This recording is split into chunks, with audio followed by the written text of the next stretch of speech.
NASA Plus. Our story opens with a time-lapse of the night sky. Christine Malik. Ever since I can remember, I've been interested in thinking about the stars and thinking about the universe and how it's put together. As a blind person, my in for knowing about that was to read science fiction or to watch space documentaries on TV. You are about to take a journey out of this world. An old science fiction film plays, with a rocket launching. When a sighted person looks up at the night sky, The full moon appears. there's a visceral connection, I think, that people feel to the universe around us. We see stars in the night sky, and as the Westerland 2 sonification begins, a wavy line sweeps across a star cluster.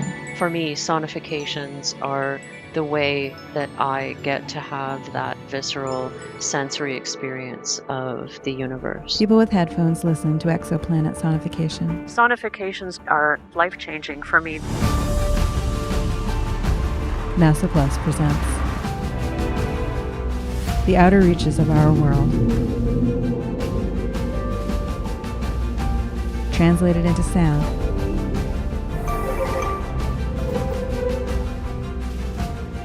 Making space an experience for all. I get to have that experience of the universe. We zoom out of a galaxy and the title comes up. Listen to the universe. Dr. Kimberly Arcand, visualization scientist. Data sonification in its simplest form is just the translation of information that we can see into something that we can hear. It's this idea of extrapolating out that information into sound. Data sonification is defined using text. Sonification, the act or process of producing sound from data.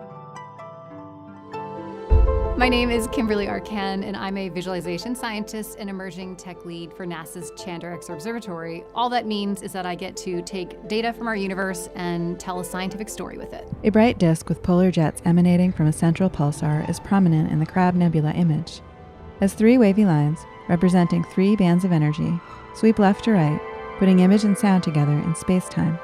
The scene switches to Kim, speaking at a conference. In this case, I'm sticking with my good friend Cassiopeia A, this beautiful exploded star. And what we've done is we've used the sliced data with the silicon, the sulfur, the calcium, the iron, and the high energy, and mapped each different layer to a different sound, a different tone. We worked with people who are blind or low vision to make sure that they could extrapolate their own meaning. If you are just listening to this object, that the scientific story would still be communicated in a way that made sense and that was also pleasing. And then we test again, because we don't want anything that's going to hurt people's eardrums, not make sense. If it's too fast, for example, if it's too slow. Kim listens through headphones. But it is like when you're making images, there's, choices to be made. We see a sonification of MSH 1552, a hand-shaped pulsar wind nebula. Sonification is important because it gives us a different way to experience and perceive information. A bright orange speckled area is denoted with sounds like popcorn popping. Matt Russo, astrophysicist, musician, system sounds. And in particular, it's very important for people who are blind or visually impaired because it gives them access to information they wouldn't otherwise have. The Jellyfish Nebula sonification shows a jellyfish shape in a sea of stars.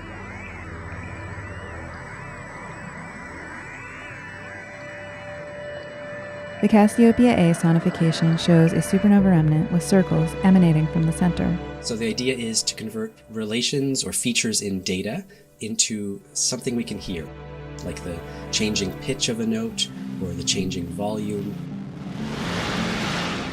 It turns out that it's not just people who are blind or visually impaired that find value and meaning in these sonifications. They're popular almost universally with the general public. V404 Cygni, light echoes from a black hole. And perhaps that's because they help people connect something that's far away and unfamiliar in astronomy with something that's deeply personal and emotional, such as music. The Stephan's Quintet sonification shows 5 galaxies in close proximity, appearing as a butterfly in shape in several wavelengths of light. Kim Arcand. So with all of this type of data that we're getting from these various NASA telescopes, we have to translate it from something humans can't easily naturally detect into something we can either see or hear or even perhaps touch. So it's this process of translating information from one form to another. And when we're doing that, we can create a visualization, or we can create a sound, or we can create something that could be 3D printed, for example, so that we could touch it. But it's kind of the idea of, if you're speaking French and you need to translate into Mandarin, you're just taking that information and you're just moving it into another form. So it's just another way of understanding. Christine on stage. For me, the process of getting to know a sonification is it's demanding and rewarding, and it takes time, because instead of just looking at an image and maybe reading a caption and then listening, I want to read through what each sound means. The Aquarii sonification shows crisscrossed material of varying wavelengths. The Galactic Center sonification shows stars and filaments at the center of the Milky Way galaxy. The way the sound is panned gives a lovely sweeping sense that the image is big, or at least what the image is referencing is big. And so this one is very rich. The listening experience, even if you just listen to it not knowing what it was, it's a lovely, lingering, meandering sort of melodic listening experience. And then when you add in the meanings, it becomes so much richer and more meaningful, more important. Earth is shown from space, then a cartoon solar system. Most of what we're looking at in the universe is in a light or type of light that humans can't naturally detect. Cartoon lights shine upward from Earth toward assorted space telescopes. I like to think of these telescopes that are up in space as just being, kind of super friends, right, with their various superpowers. And Chandra's superpower is to look at really energetic regions, really hot regions of space. But what's really helpful is to be able to look at the entire universe with a different set of eyes, looking at many different kinds of light.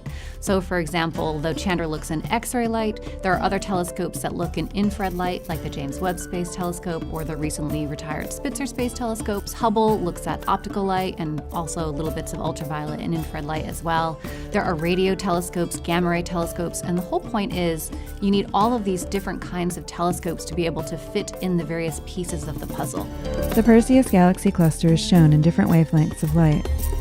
The Perseus cluster of galaxies is this beautiful system hundreds of millions of light years away from us, where it's a cluster of galaxies that has a very high-powered supermassive black hole at its core. And what Chandra found back in 2003 was that that black hole is essentially burping out into the hot gas around it. And what that burping into the hot gas is doing is causing pressure waves, which are sound waves. The Perseus image shows irregular concentric rings of matter and sound waves around a bright black hole. The image itself shows hot gas glowing around this galaxy cluster. It's not true that there is no sound in space. In some cases, like in this galaxy cluster, there's enough ambient gas surrounding the galaxies that sound can travel through it. And because these ripples are visible in the image, we were able to extract their shape and resynthesize a sound. The Perseus sonification is shown, turning the X-ray data into sound. The black hole is essentially creating a sound. It is a B-flat about 57 octaves below middle C. So I love to sort of think that there are black holes out there, like these divas in the universe, singing this really, really deep, deep song. Because 57 octaves below middle C is hundreds of keyboards, too low for humans to hear. So I dug back into the research and I found images showing these ripples much more clearly. And then I spent a long time learning how to cleanly extract those waves. I knew it was something special. Andrew Santaguida, programmer, musician, system sounds. In a way, it's a very accurate sonification because the sound wave we're recreating came from the black hole. I did not expect it to go viral at all. We had released it for NASA's Black Hole Week. It was on the news and that was lovely. And then on a slow news Sunday in August, a colleague at NASA Exoplanets just tweeted about it, and for some reason it just caught on fire. And by the end of it, it was like almost 2 billion people had seen or, come across the story. People listening, reading. And that just blew me away. Gaseous matter close to a black hole is shown emanating from a dusty disk. Christine Malik, arts and culture consultant. That was very windy and gusty, and so there was less of a sense of discrete phenomena like stars or galaxies and more of a sense of movement. A radial line continues to sweep in a clockwise circle over the Perseus cluster, playing its pixels as sounds. Because the sound in this is so uncommon that it gave me a little bit of that creepiness where you start to get the sense of your own minuscule tininess when trying to comprehend big, huge forces like that. News headlines read, NASA astronomers make noises in space audible to the human ear. It was so exciting that a project that we had started during the pandemic as a way to connect with a community resonated, pun intended, I guess, with a much wider part of our planet. Credits roll. Chandra is the result of this international collaboration of scientists. We are managed by the Marshall Space Flight Center, situated at the Center for Astrophysics, our colleagues here at the Smithsonian Astrophysical Observatory, and all of our colleagues at the Marshall Space Flight Center and NASA's Universe of Learning. So many people, so many experts that really give their heart and soul into making this data possible and to helping this data get out into the world.